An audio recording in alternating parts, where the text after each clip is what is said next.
आप सब पर सलामती हो। हम नफस ख्वाब जनू की कोई ताबीर न देख, रक्स करना है तो फिर पाँव की जिंजीर न देख। तू किसी हुस्न जहां सोज की तस्वीर न देख, अपने गुजरे हुए हालात की तफसीर न देख। हुस्न तदबीर से तकदीर बदल दे अपनी, जो है हालात से मंसूब वो तकदीर न देख। तू परस्तारे अमल है तो अमल की खातिर, ख्वाब रंगी की कसम ख्वाब की ताबीर न देख। रज़्म हस्ती से गुजरना है अगर तुझको नयाज, जुल्मते शब को समझ सुबह की तनवीर न देख। नाज़रीन, मैं हूं यासिर रशीद और आप मेरा व्लॉग देख रहे हैं। साबिक वज़ीर-ए-आज़म मियां मोहम्मद शहबाज शरीफ ने कहा है कि इलेक्शन हर सूरत अपने मुकर्ररा वक्त पर होंगे और मैंडेट मिला तो नवाज शरीफ ही वज़ीर-ए-आज़म बनेंगे। नवाज शरीफ मेरा लीडर है और मैं उनका कारकुन हूं। उन्होंने कहा कि सियासत में जिद से नहीं बल्कि मामलात को मुज़ाकरात से हल करने की कोशिश करनी चाहिए। बतौर वज़ीर-ए-आज़म सबसे बड़ी कामयाबी यह थी कि मुल्क को डिफॉल्ट से बचाया। शहबाज शरीफ का कहना था कि 16 माह दिन रात मेहनत की कि अवामी भलाई के लिए कुछ कर सकूं। फजर की नमाज पढ़कर फारिग हुआ तो IMF की MD की कॉल आ गई। कॉल थी कि पाकिस्तान के साथ मुआहिदा बहाल हो गया। यह मेरे लिए सबसे बड़ी खुशी थी। साबिक वज़ीर-ए-आज़म ने कहा कि मुख्तलिफ सियासी जमातों से इलेक्शन में इत्तेहाद मुमकिन है। मुझ पर तो सियासी मुकदमात बने, सब कुछ बर्दाश्त कर लिया। बेटी और भतीजी को भी अदालतों और जेलों में घसीटना नाकाबिले बर्दाश्त था। तो ये सारा मंजरनामा जो आपने बयान किया है और आप कहते हैं कि अगले वज़ीर-ए-आज़म मियां मोहम्मद नवाज शरीफ होंगे, तो ये बताइए कि क्या आप आइन में तरमीम कर चुके हैं? क्या सादा कानून साजी से आपने वो तरमीम ऐसी कर ली है कि उनके तमाम केसेस खत्म हो जाएंगे? क्योंकि समझने की बात यह है कि आप सादा कानून साजी से ताज़ीरात पाकिस्तान के अंदर तो तब्दीली कर सकते हैं, उसके अंदर तो तरमीम कर सकते हैं, लेकिन आईने पाकिस्तान को किस तरीके से तब्दील कर सकते हैं? जो दीगर अफराद के ऊपर केसेस थे वो ताज़ीरात पाकिस्तान के तहत थे, वो कवानीन थे पाकिस्तान के जिसके अंदर आपने तब्दीली की और उनके केसेस खत्म हो गए। लेकिन मियां मोहम्मद नवाज शरीफ के ऊपर जो केस था और आईने पाकिस्तान की शिक 63A के तहत उन्हें नाअहल किया गया था, 63A में किस तरीके से तरमीम करेंगे? सादा कानून साजी से आप आईने पाकिस्तान के अंदर तरमीम नहीं कर सकते। और आईने पाकिस्तान में तरमीम करने के लिए आपको 2/3 अक्सरियत चाहिए थी। आपके पास 2/3 अक्सरियत नहीं थी और आपने सादा कानून साजी से तरमीम करने के बाद ये ढिंढोरा पीटना शुरू कर दिया कि मियां मोहम्मद नवाज शरीफ साहब जो है उनके पास अपील का हक पहुंच चुका है। तो अपील का हक किस तरीके से मिलेगा? अगर आपने 63A की तशरीह को भी तब्दील कर दिया तो वो तशरीह भी जो आपने तब्दील की है वो सादा कानून साजी से तब्दील नहीं हो सकती।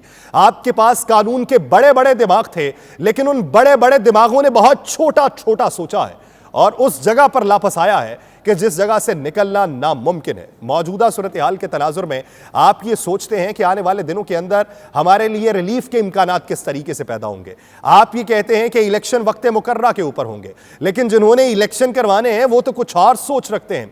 उस घर का दस्ते शफकत आपसे उठ चुका है। इसी वजह से आपके ऊपर नए नए केसेस बनना शुरू हुए हैं और पुराने जो 4 साल पहले केसेस बंद होने की डकार पे थे वो भी अब खुलना शुरू हो चुके हैं। तो आप किधर जाएंगे? आप ये कहते हैं कि इलेक्शन वक्त मुकर्रा के ऊपर होंगे, लेकिन इलेक्शन कमीशन की जानिब से जारी ऑर्डर में कहा गया है कि इदारा शुमारियात ने 7 अगस्त को मरदमशुमारी को शाया किया। इलेक्शन एक्ट के मुताबिक हर मरदमशुमारी के बाद इलेक्शन कमीशन नई हल्का बंदी करेगा। इलेक्शन कमीशन के ऑर्डर में कहा गया कि मरदमशुमारी के मुताबिक सूबों, हल्कों और जिलाई सतह पर आबादियों में तब्दीली हुई है। नई मरदमशुमारी के मुताबिक 20,805 ब्लॉक्स का इजाफा हुआ है और कुछ में तब्दीलियां हुई हैं। इलेक्शन कमीशन का कहना है कि मरदमशुमारी के बाद वोटर लिस्टों को अपडेट करना लाजमी है और नई हल्का बंदी और अपडेट वोटर लिस्ट के बगैर पार्टीज को असेंबलियों में असल नुमाइंदगी नहीं मिलेगी। हर मरदमशुमारी के बाद हल्का बंदी और गलती से पाक वोटर लिस्ट इलेक्शन की जरूरत है। ऑर्डर के मुताबिक इलेक्शन कमीशन ने मरदमशुमारी की बुनियाद पर नई हल्का बंदी कराने का फैसला किया है। अब नई हल्का बंदियां होंगी तो उसके लिए तो इलेक्शन कमीशन 4 माह का वक्त मांग रहा है। तो आप किस यकीन दहानी के तनाजुर में वो कौन सी गारंटी है या वो कौन सी उंगली का इशारा है जिस पर आप ये समझते हैं कि इलेक्शन वक्त मुकर्रा पर हो जाएंगे? अगर आपने इलेक्शन वक्त मुकर्रा पर करने थे तो नई मरदमशुमारी के ऊपर जो तहफ़्फ़ुज़ात थे वो आज से 6 माह पहले भी खत्म किए जा सकते थे। ये तमाम इत्तेहादियों को मनाया जा सकता था। आखिरी दिनों में आके आपने इत्तेहादियों को मना के नई मरदमशुमारी की जो मंजूरी दी आपने खुद अपने हाथ काट कर दिए हैं। और अब आप ये समझते हैं कि इलेक्शन वक्त मुकर्रा पर होंगे और हमें हमारा मैंडेट मिल सकता है। तो ये किसी दीवाने के जहन की इख्तरा तो हो सकती है, लेकिन किसी हकीकत पसंदाना जहन की मानने में नहीं आती। चीफ जस्टिस पाकिस्तान उमर अता बंदियाल का यह कहना है कि अगर नैब तरामीम केस पर फैसला ना दे सका तो यह मेरे लिए बाइस शर्मिंदगी होगी। अब आप नैब तरामीम करके गए, अब आपके तमाम तर केसेस आपके गले पड़ेंगे। नैब तरामीम के खिलाफ चेयरमैन PTI की दरखास्त पर 47वीं समाअत चीफ जस्टिस पाकिस्तान की सरबराही में हुई है। दौरान समाअत जस्टिस मंसूर अली शाह ने दरखास्त गुजार के वकील मखदूम अली खान से इस्तिफसार किया कि बताएं क्या यह bench practice and procedure act के तहत नैब तरामीम केस की समाअत जारी रख सकता है। जबकि चीफ जस्टिस ने मखदूम अली खान को हिदायत की कि अगली समाअत पर इस नुक्ते पर तैयारी करके आ जाएं। वकील मखदूम अली खान ने कहा कि जस्टिस मंसूर अली शाह के नुक्ते से मुत्तफिक हूं, इस नुक्ते पर अदालत की मुआवनत तैयारी के बाद कर सकूंगा। अदालत नैब तरामीम के काबिल समाअत होने की हद तक समाअत जारी रख सकती है। Chief justice of Pakistan justice Umar Ata Bandial ने कहा कि यह कोई इतना मुनफरिद और खास केस है कि कानून को नजरअंदाज करके इसे सुने।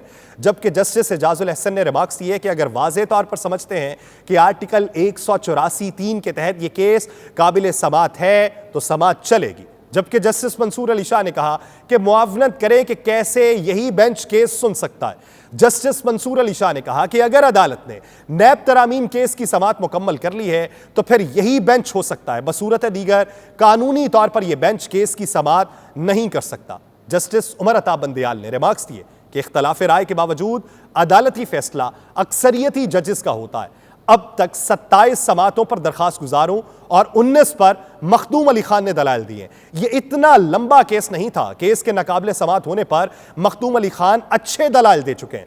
चीफ जस्टिस ऑफ पाकिस्तान ने मखदूम अली खान से मुकालमा करते हुए पूछा कि आप समाअत से बचना क्यों चाह रहे हैं, जिस पर वकील मखदूम अली खान ने कहा कि केस से बच नहीं रहा, बतौर वकील अदालत की मुआवनत मेरा फर्ज है।